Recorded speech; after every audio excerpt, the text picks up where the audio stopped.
Glória a Deus. Amém, queridos. Deus pode sentar abençoado. Abra sua Bíblia no Evangelho de Jesus Cristo, no qual escreveu Lucas 7, de 1 a 10. E ele falando aí, você sabia que são cultos como esse aqui, que você experimenta o sobrenatural? Porque são cultos improváveis, né? Como Davi falou, muita gente poderia estar aqui, está em casa, né? Porque as pessoas entendem que o dia de estar na igreja é no domingo. Então isso aqui é um culto improvável, porque você saiu de sua casa e veio para cá, e é cultos improváveis que Jesus se manifesta. Às vezes, você vem num culto que tem 800 pessoas, às vezes a manifestação de Deus num culto que tem 10, 15, é maior do que naquele culto que tem 800.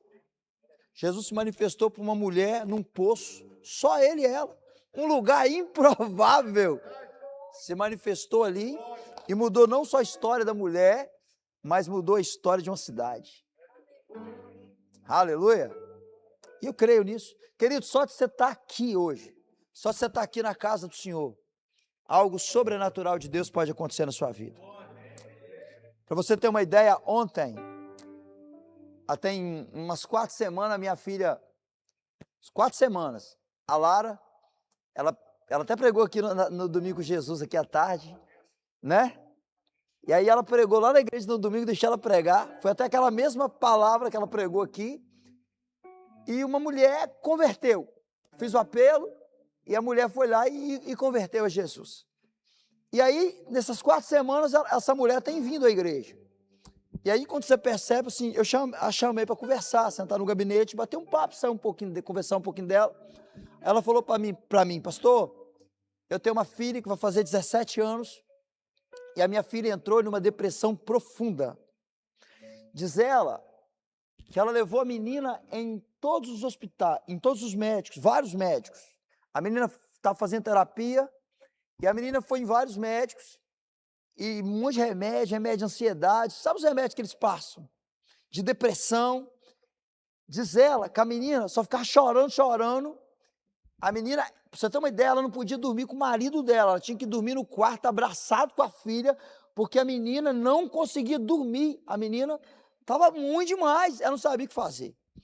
E aí, isso começou, diz ela, isso começou em novembro, e ela vem essa luta até agora. Ela converte na igreja, e aí ela está no pé dos meninos dela para vir à igreja, só ela converteu. Ela falou assim, minha filha, vão à igreja. E a menina falou, tá bem, irmão, mãe, eu vou. Ela chegou na igreja, deprimida, chorando, ficou lá. Assistiu o culto aconteceu, o mover de Deus.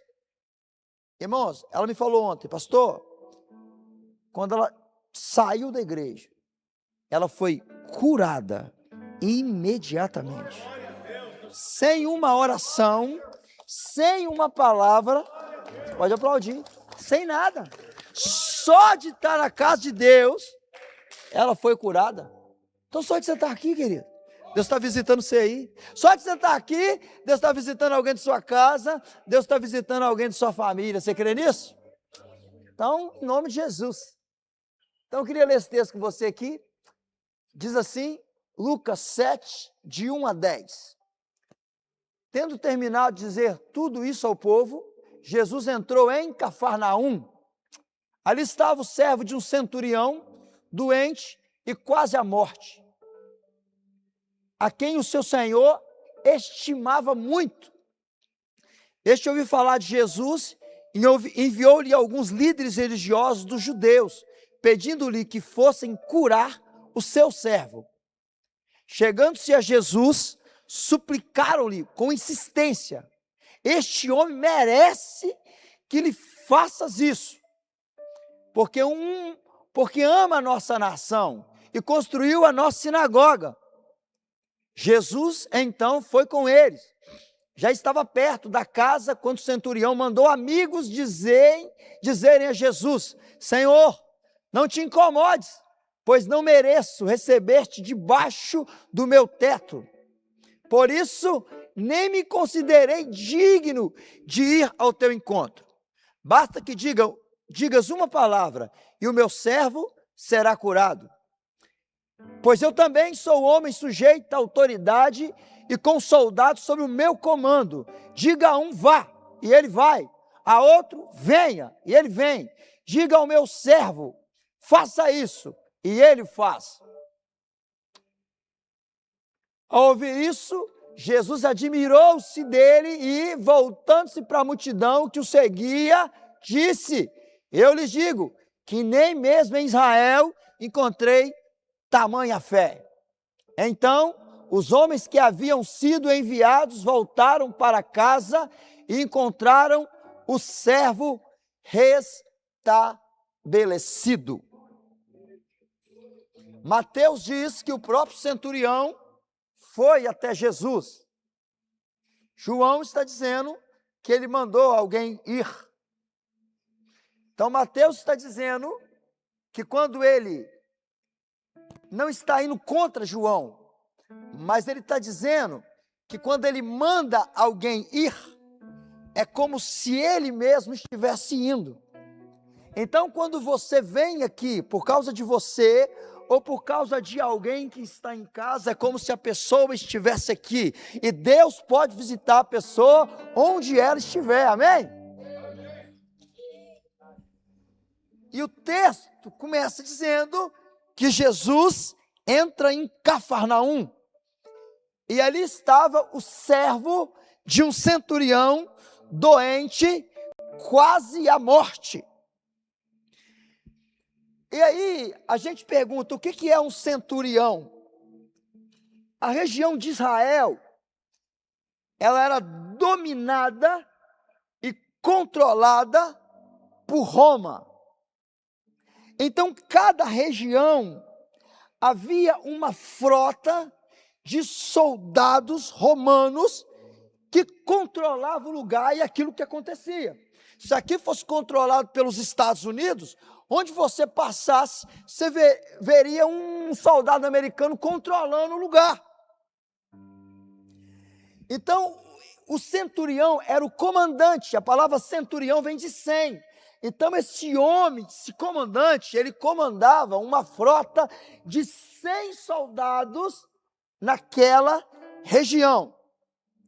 E aí o verso 3 diz que quando a notícia chegou para esse centurião, que Jesus havia entrado na cidade, ele chamou alguns líderes religiosos que ele conhecia, porque ele construiu uma sinagoga, ele gostava do povo judeu, e ele disse assim: vocês podiam ir lá, vocês podiam falar com Jesus, que eu estou com um servo lá em casa, quase à morte, e ele podia ir lá, e podia colocar a mão sobre ele, orar por ele, e ele podia curar ele. E sabe o que eu acho interessante nesse centurião? Porque esse homem, ele tem autoridade. Ele é um centurião, ele governa sobre aquele povo. E se ele quisesse mandar trazer Jesus na marra, ele trazia. E ele não fez, ele podia usar isso em benefício próprio, mas ele não fez. Quantas vezes a gente usa a nossa influência para passar na frente de algumas coisas e conseguir aquilo que a gente quer? Não é assim? A gente tem umas influências, a gente faz. Mas esse homem, ele não faz. Outra coisa, tudo Davi, que esse centurião está fazendo, está em contraste com o sentimento dos romanos em relação aos judeus e ao servo. Você sabia que o judeu, para um romano, era considerado uma raça imunda? O romano odiava o judeu. Você vai ver que tem um negócio diferente nesse centurião. Um servo, para um romano, era como se fosse um escravo. Era um escravo. Se ele precisasse matar o servo, ele matava. Mas esse homem, ele é diferente dos demais.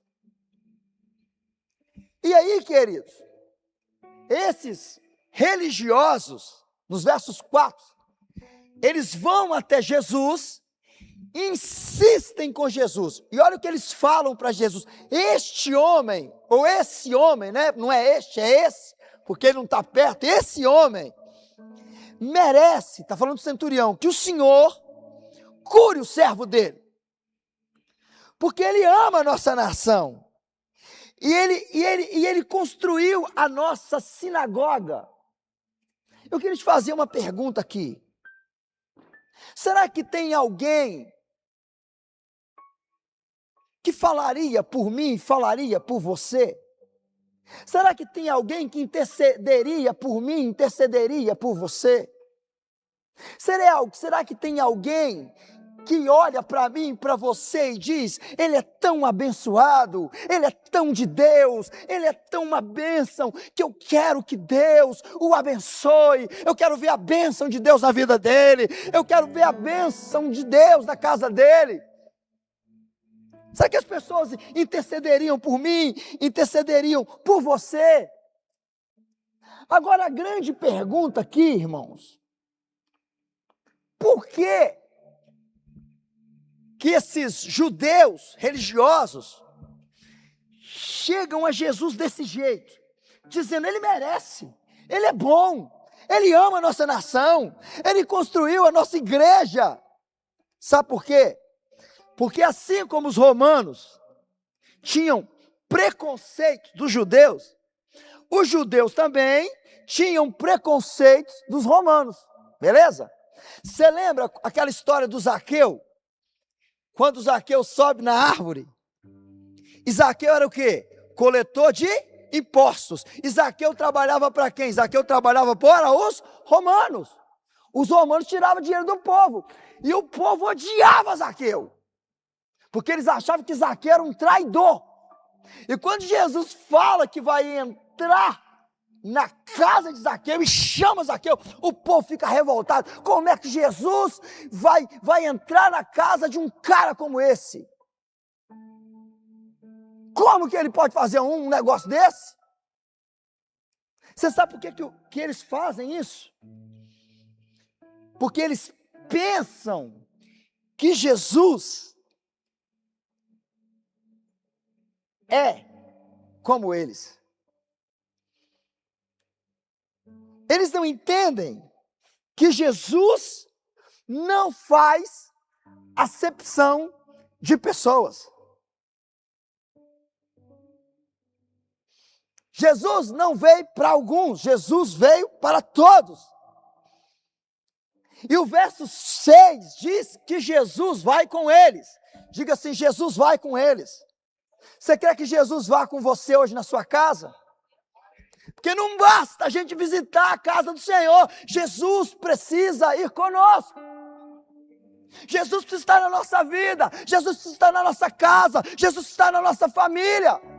Jesus precisa estar dentro de nós, através do Espírito Santo.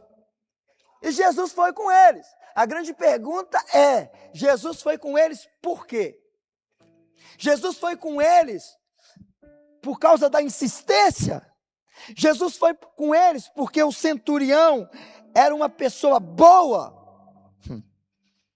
Jesus não foi por causa dos religiosos, mas ele foi por causa do centurião.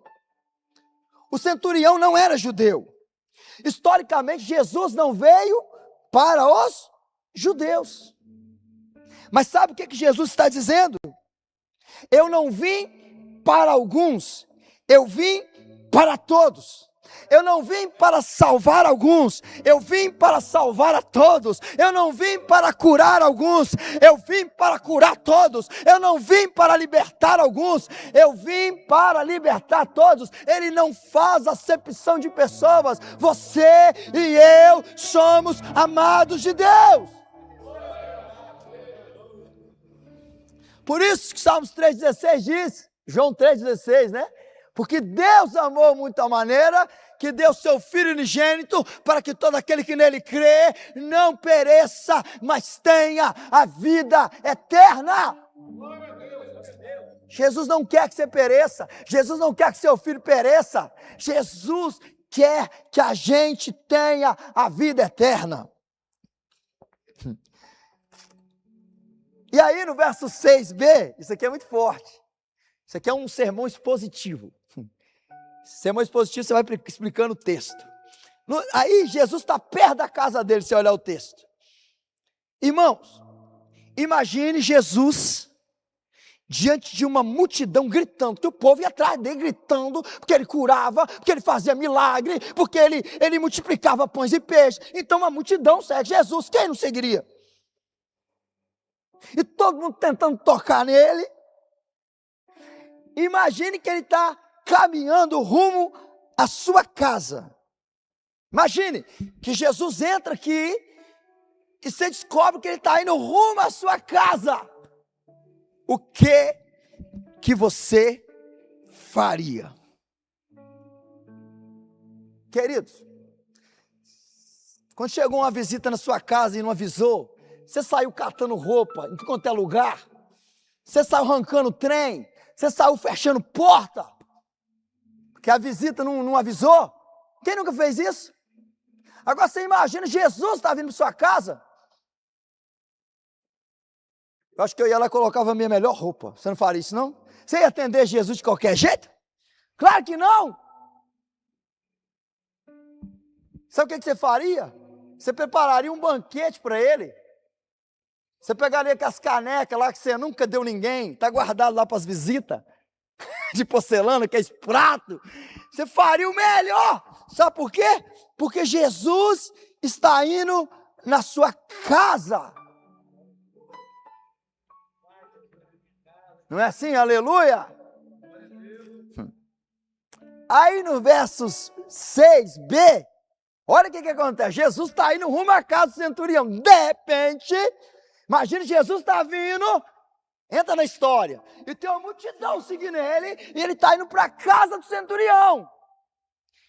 Aí o texto diz assim, ó: de repente, sai da casa do centurião alguns amigos, alguns homens, que chegaram até Jesus com a seguinte mensagem. Imagine, ó a mensagem: não te incomodes. A mensagem é do centurião: não te incomodes, pois não mereço te receber debaixo do meu teto. A gente não quer Jesus na nossa casa? Quem não quer aqui? Porque quando Jesus chega na nossa casa, se tiver alguém doente, ele cura. Se tiver alguém morto, ele ressuscita. Quando Jesus chega na casa ou na vida de alguém, a vida da pessoa nunca mais é a mesma. Só de você vir à casa dele, você já é curado, você já é liberto. Você chegou triste, você sai alegre. Você chegou deprimido, a depressão vai embora. Chegou preocupado, a preocupação vai embora. Chegou pesado, o peso vai embora. Agora imagina, querido, o próprio Jesus, em pessoa. E aí, o cara manda dizer: o senhor não precisa ir na minha casa, porque eu não sou digno de te receber. Querido, e ele é mais forte. Aí, quando você pensa que está ruim, piora. O verso 7, ele fala assim, ó: por isso, nem eu considerei digno de ir ao teu encontro. Irmãos, esse cara é louco, né não? Eu não quero que o senhor vá na minha casa e nem eu sou digno de encontrar com o senhor. Querido, você imagina que nós estamos aqui dentro do culto. Alguém chega aqui e fala para você assim, ó: Jesus em pessoa acabou de entrar ali na Avenida Central. Seja sincero comigo. Seja sincero. O que você faria? Tenho certeza que vocês abandonariam nós aqui. Antes de vocês abandonarem, eu abandonava e eu ia até lá. Não é? A gente sairia daqui e a gente iria correndo até Jesus. E a gente ia gritar, talvez igual o Bartimeu. A gente ia tentar tocar na orla do vestido dele, igual a mulher. Se tivesse uma torre, uma árvore, a gente ia subir para ver se ele, para vê-lo. Aí Jesus está aí na casa do homem. E ele diz que não precisa. Se fosse você, talvez se sentiria ofendido. Não é não? Você lembra de Naamã? Quando o profeta, ele queria ser curado, e o profeta não foi recebê-lo, ele ficou ofendido. Quase que ele perde a bênção, porque ele ficou ofendidinho. Porque Jesus, o profeta, não foi receber. E olha que é ele que está precisando da cura. Olha o que está acontecendo aqui. O cara precisa de um milagre, o cara precisa da cura. Jesus está aí na casa dele, é o contrário. E ele diz, eu não sou digno de receber o Senhor na minha casa, e eu não sou digno nem de ir ao teu encontro. Mas Jesus não fica mal, Jesus não fica revoltado, Jesus não fica chateado, porque Jesus não é como eu e você que olha a aparência, Jesus vê o coração daquele homem. Outra coisa interessante aqui, ó. Olha que legal aqui. O que os judeus disseram para Jesus? Disseram que o homem era um homem bom, não falaram? Esse homem é bom. Este era o homem de elogio, esse homem é bom. Esse homem construiu a nossa igreja. Imagina, ele construiu um templo. Esse homem ama a nossa nação. E aí, esse homem manda dizer que não é digno de Jesus na casa dele e nem ele de encontrar com Jesus. Os judeus dizem uma coisa e o homem diz outra. O que a gente aprende com isso, irmão? Que um homem humilde não promove a sua própria dignidade. Entendeu? O autoelogio é uma negação da verdadeira humildade. Você conhece gente que se elogia? Eu tenho aquele carro ali, mas eu sou uma pessoa muito humilde. Não, eu tenho aquela casa ali, mas eu sou humilde. Eu ganho tanto, mas eu sou humilde. O autoelogio é uma negação da verdadeira humildade. Jesus olha para aquele homem e conhece aquele homem. Por isso que a gente não entende. Porque uns são abençoados e outros não são. Porque uns prosperam e outros não prosperam. Porque uns são curados e outros não são curados. Sabe por quê? Por causa do coração. E aí o verso 7b. Está todo mundo parado, irmão, não entendendo nada. O povo não está entendendo. Se eu estivesse lá e você, a gente não estaria entendendo. Aí o que ele diz no 7b? Diga uma palavra, ordene com uma palavra, e o meu servo será curado. Sabe o que ele está dizendo? Ele fala assim, ó, do mesmo jeito, ele fala assim, Senhor, eu tenho, do mesmo jeito, que o Senhor tem autoridade, eu tenho autoridade, ele falou. Mas ele não está sendo orgulhoso. Olha o que ele está falando. Eu tenho um monte de homem aí que eu mando. Se eu disser para um vai, ele vai. Se eu disser para o outro volta, ele volta. O que eu falar aqui, eles fazem. E ele disse, do mesmo jeito que eu tenho autoridade sobre 100 homens, o Senhor tem autoridade sobre a doença. Sabe o que ele está dizendo? Quando ele diz uma palavra, ele está dizendo, uma palavra sua, Senhor. Uma palavra sua. E o universo inteiro conspirará para que a tua palavra seja atendida. O Senhor tem mais autoridade que eu. Eu tenho autoridade sobre pessoas, e o Senhor tem autoridade sobre tudo. O que o Senhor disser vai acontecer. O anjo disse a Maria, Ele é o Deus do impossível. Sabe o que ele quer dizer? Quando ele diz, o Senhor não precisa ir na minha casa, o Senhor só precisa dar uma palavra. Sabe o que ele está dizendo da visão? O Senhor não precisa estar presente. O Senhor não precisa estar ali pessoalmente. O Senhor não precisa colocar a mão sobre o meu servo. O Senhor não precisa ungí-lo. O Senhor só precisa liberar uma palavra. O centurião, ele não é como Tomé, que só acreditou que Jesus ressuscitou quando ele tocou nos furos das mãos de Jesus. O centurião, ele é um homem de fé, amém? Na minha igreja, tinha uma menina, estava meio surtadinha lá. Estava mesmo, tomando remédio, arranjei um médico para ela. E ela não estava bem, menina novinha, 16 anos, graças a Deus melhorou. Ela chegou no culto à noite, e a mãe dela falou assim: pastor, foi numa quarta-feira, só podia orar por ela? Ela foi à frente, coloquei a mão sobre ela, e orei por ela, fiz uma oração, abençoa, profetiza a cura. Quando foi no outro dia, na quinta-feira de manhã, ela levou a menina para o hospital. Eu estava numa reunião de pastores, e ela me ligou lá do hospital, e disse assim: pastor, o senhor poderia vir aqui no hospital para orar para minha filha? Irmãos, eu oro em hospital, vou em hospital, mas naquela hora eu não poderia ir, estava na reunião. E outra coisa, eu não já tinha orado no dia anterior? Claro que se eu não tivesse reunião eu iria.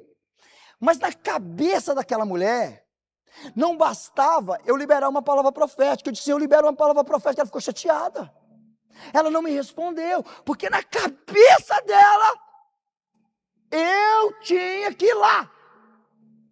No Domingo com Jesus, quem estava aqui, tinha um pregador aqui que pregou e revelava as pessoas aqui, não foi?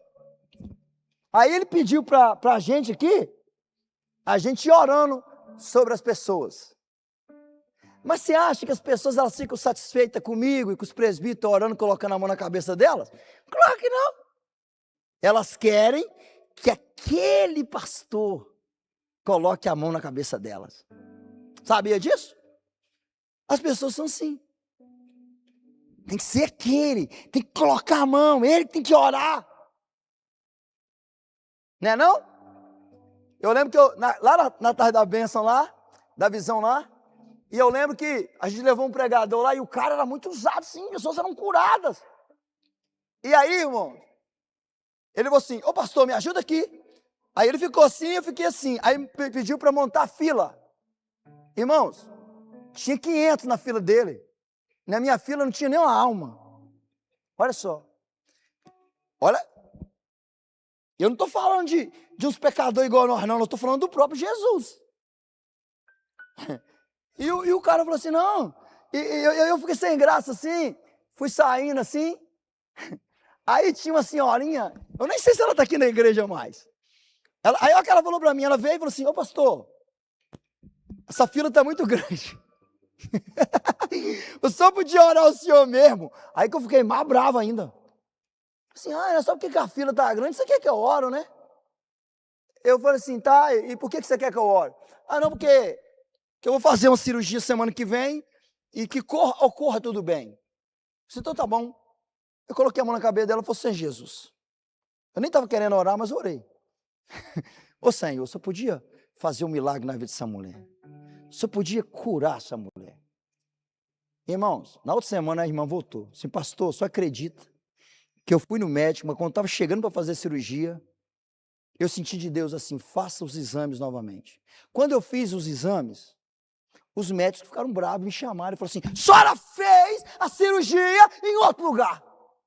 Porque a senhora não precisa fazer cirurgia, porque a senhora está curada. Você está vendo? Então, irmão, Jesus não precisa estar presente pessoalmente, mas Ele está aqui em espírito, Ele está aqui, Ele está na sua casa, Ele está na sua vida. Uma palavra, um estender de mão, e alguém pode ser curado, alguém pode ser liberto.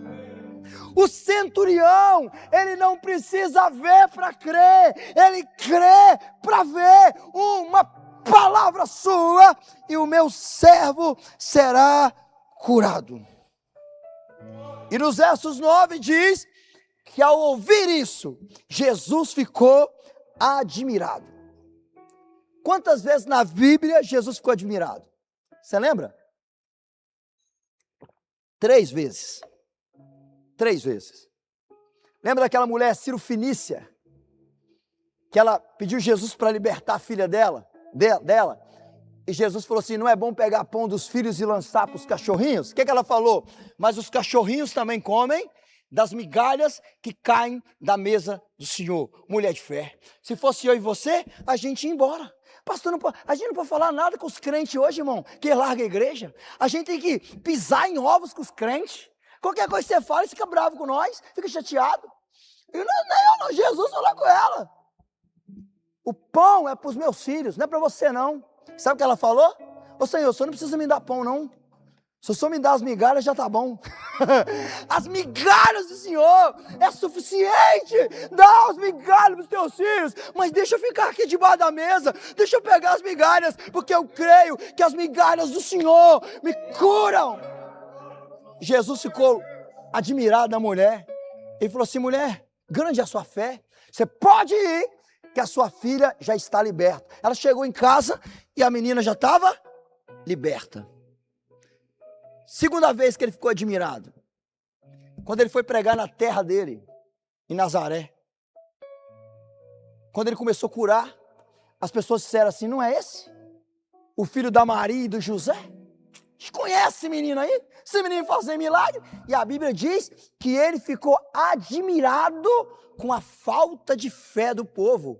E ele não fez muitos milagres ali por causa da incredulidade.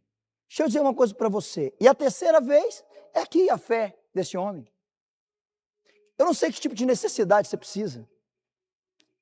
Eu não sei que tipo de milagre você precisa. Eu não sei que tipo de bênção você precisa para você ou para alguém de sua casa. Mas eu quero dizer para você que Jesus não está aqui para resolver as suas necessidades. Se você está aqui por isso, esquece, não vai fazer. Sabe por quê? Porque ele não responde necessidade, ele responde fé. Ele responde fé. Você tem que ter fé, você tem que crer. É ele que faz, não é o pastor que faz, não é o profeta que faz. Quem faz é ele. A gente só é canal para abençoar. Aí no versos 9b, ele se volta para a multidão, pastor antes, e diz, nem em Israel encontrei tamanha fé. Sabe o que ele está falando? Nem no meio do meu povo, o cara não era crente.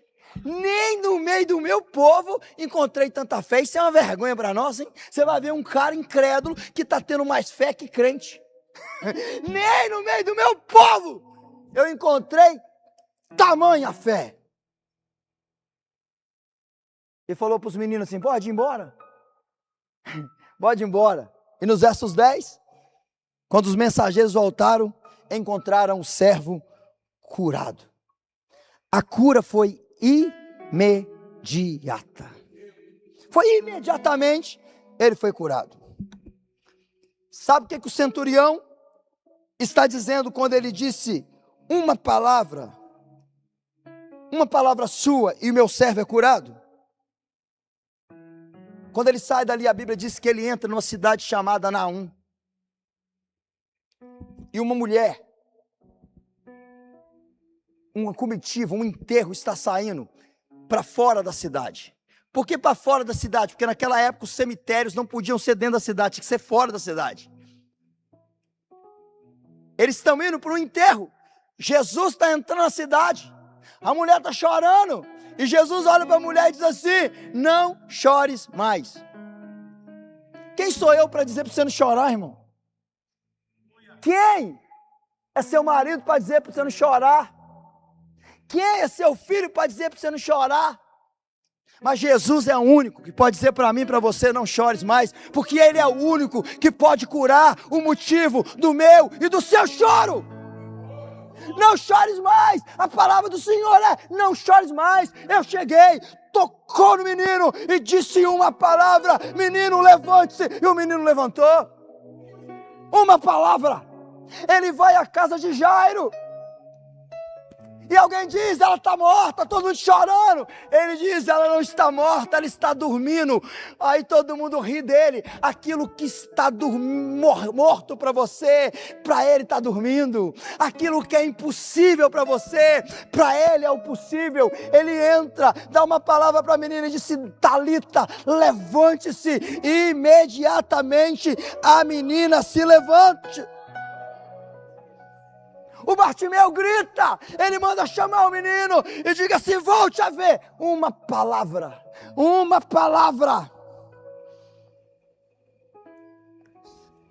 Você sabe qual é o nível de fé do centurião? Qual é o nível de fé do centurião, pastor? Eu vou te falar o nível de fé. Porque a gente é muito romântico, a gente lê a Bíblia, mas a gente não entra na história. Você lembra quando o Lázaro morreu?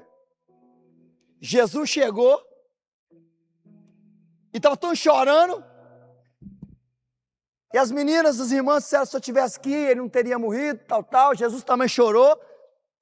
E Jesus falou assim, onde é que vocês sepultaram o Lázaro? E já tinha quantos dias que ele estava enterrado? 4 dias. 4 dias enterrado. Onde é que vocês enterraram o Lázaro? Como é que é o nome daquele cemitério que tem aqui? Aí fala assim, lá no Jardim da Paz, Jesus falou assim, vão lá. Como? Vão lá no Jardim da Paz? Mas como assim? Vão lá, mas o senhor está enterrado. Vamos lá no Jardim da Paz. Às vezes quando eu vou no cemitério, e a minha família, quem já foi, a maioria, 90% está enterrado no mesmo lugar. Às vezes a gente vai lá naquele túmulo ali e olha, né? Aqui que foi enterrado fulano de tal, aqui. E aí eu acho que elas pensam assim, eu acho que ele está indo lá por causa disso, para ver, né? Onde foi que enterraram ele. Aí Jesus chega e fala assim, não, eu não estou querendo só ver não, eu estou querendo que abra a catatumba, eu estou querendo que abra o caixão. Mas imagina chegando lá, porque você não consegue chegar, você chega lá e vai na administração do cemitério e fala assim, que eu estou com um homem aqui e ele está querendo que você abra a sepultura e abra o caixão. Depois de 4 dias. Você acha que a administração abriria? Você é louco. Você é doido. Não existe isso. Quanto que é para abrir? R$1.000. Não, a gente paga. Vamos pagar aqui, abre lá. Imagina os caras, os coveiros indo lá, tudo de máscara assim, bom, desenterrando. Agora abre o caixão. Ai, irmão. Eu já enterrei algumas pessoas que eu amo, que eu amava, né? Amo no coração, mas não amo. E uma coisa, tem 2 momentos mais difíceis para mim, quando a gente perde alguém que a gente ama. Sabe quais são os 2? Para mim, é quando o caixão chega no local e quando você desce a sepultura. Por isso, que todas as vezes que morre alguém da minha família, eu não aceito, que na hora que chega ali para descer o caixão, que abra o caixão. Tem muita gente que abre o caixão. Não tem? Chega ali na hora de descer, abre o caixão para ver a última vez, ou abre a janelinha. Eu não deixo. Sabe por quê? Porque é o segundo momento que você mais sofre. Cara, ele vai abrir ainda, você vai ver a pessoa, daqui a pouco vai enterrar. Ah, não, você sofre demais. Aí eu não gosto. E depois de 4 dias, Jesus fala assim, abre o caixão. Ah, Jesus, abre o caixão. E aí eles torcem aquelas tramelinhas lá, não tem as tramelinhas? Tira a tampa. Jesus daqui, o caixão está ali. Ele dá uma palavra, Lázaro, vem para fora. E na mesma hora, irmãos, o cara levanta e ressuscita. Essa é a fé do centurião. Será que eu tenho essa fé? Será que você tem essa fé? O Deus do centurião é o meu Deus, é o seu Deus. Ele não mudou, Ele é o mesmo ontem, hoje e eternamente. Curou ontem, cura hoje. Ressuscitou ontem, ressuscita hoje. Fez o impossível ontem, faz hoje. Independente, Ele é o Deus do milagre. Fica de pé, queridos. Quem de nós, irmãos, não temos um servo quase à morte dentro da nossa casa. O texto diz que o servo estava quase à morte. Às vezes a gente tem um filho viciado em drogas, quase à morte. Um marido desviado. Uma enfermidade que prende, que amarra a gente, tira a nossa paz, tira a nossa alegria. Um casamento quase à morte, uma família quase à morte, uma vida emocional quase à morte, uma vida espiritual quase à morte, uma vida financeira quase à morte. Mas eu creio e quero profetizar para você que Jesus está aqui nessa tarde, querido. Você pode liberar uma palavra aqui agora sobre a sua vida. Você pode estender a sua mão para a sua casa ou para o hospital e crer que Ele pode, a pessoa pode ser curada, a pessoa pode ser liberta. Você pode estender a sua mão sobre o Brasil e declarar: feliz é a nação cujo Deus é o Senhor. Eu abençoo o Brasil, declaro o Brasil do Senhor. Aleluia. Quem sabe você pode liberar uma palavra agora. Que você não precisa ver para quê, você precisa crer para ver. Fala: Senhor, uma palavra sua. Diga para Ele assim: uma palavra sua e essa enfermidade minha vai embora. Uma palavra sua. E aquela pessoa que está lá no hospital agora, na UTI, ele pode ser liberto agora. Pode levantar agora. Uma palavra sua. E os céus se abrem sobre mim. Uma palavra sua e eu sou curado. Uma palavra sua e eu sou sarado. Uma palavra sua eu sou liberto. Uma palavra sua e a minha história muda. Uma palavra sua, Senhor. Diga a Ele: uma palavra sua. Uma palavra sua, Senhor. A gente estava num culto igual esse. Igual esse, pastor Anderson. Lá no outro templo, uma mulher chegou abençoada, desesperada. Entrou desesperada, ela estava passando na porta, entrou desesperada. E disse assim: minha filha está lá em casa. 1 mês. Está pele e osso. 1 mês que não come. Talvez alguém estava lá nesse dia. Eu não sei mais o que fazer, minha filha está morrendo. Falou para nós assim: vocês podiam orar pela minha filha? Irmãos, nós liberamos uma palavra profética. Onde está a sua casa? Estendemos as mãos e oramos. A mulher foi embora. A mulher não era crente não. A senhora crê? Creio. Foi embora. Na outra semana ela voltou. Ela falou assim: eu posso dar uma palavra? Eu falei assim: pode. Ela falou assim: lembra aquele dia que eu vim aqui? Você lembra? Quando eu saí daqui, eu cheguei em casa. A minha filha, que 1 mês de cama, levantou da cama. Minha filha estava tomando café 1 mês sem comer nada. Eu perguntei para ela: minha filha, o que aconteceu? Mãe, eu não sei. Teve uma hora, tem umas 2 horas que me deu uma fome, me deu uma força e eu me levantei. Era exatamente naquele momento que a gente estava estendendo a mão. Naquele momento que a gente orou e o milagre aconteceu. Você pode ser voz profética na sua vida. Aquele centurião foi voz profética para a vida daquele servo. Você pode ser voz profética na sua vida. Você pode ser voz profética na vida de alguém. Se Deus, irmãos, mudou a história de um homem por causa da fé de um homem incrédulo, Ele pode fazer. Principalmente na minha e na sua vida. Seja voz profética na vida de alguém agora. Em nome de Jesus. Uma palavra sua, Senhor. Nessa tarde, nós estamos liberando uma palavra profética sobre alguém da nossa casa, sobre alguém da nossa família, sobre uma área. Eu quero profetizar e declarar que a morte não tem a última palavra. A morte física, emocional, espiritual não tem a última palavra.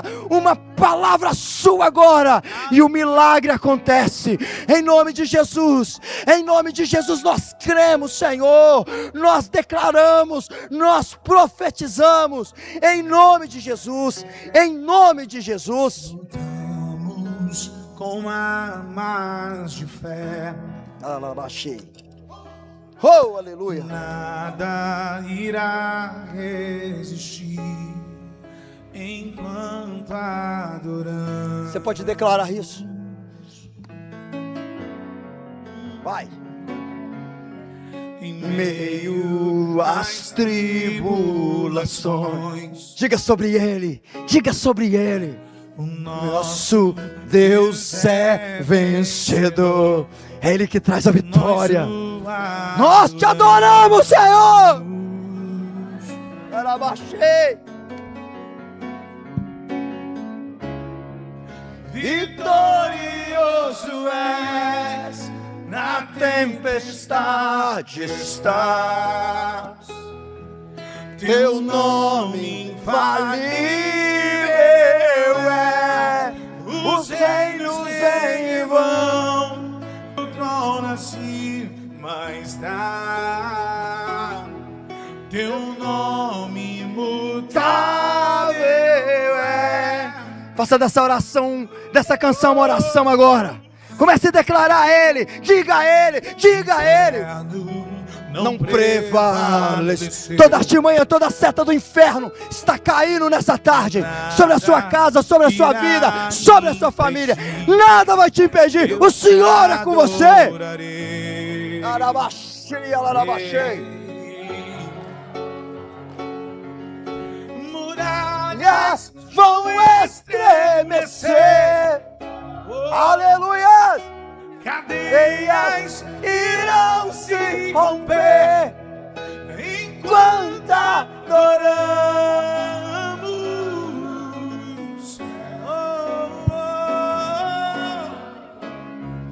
Vitorioso é, na tempestade estás. Teu nome infalível é, os reinos vêm e vão, teu trono acima está. Teu nome imutável é. Alarabaxei, alarabaxei. Imutável é. Oh, aleluia! Como um trovão impetuoso, poderoso és, grandioso é, que vem ao céu. Nós proclamamos, poderoso é, grandioso é, como um trovão impetuoso, poderoso é, grandioso é, que vem ao céu. Nós proclamamos, poderoso é, grandioso é.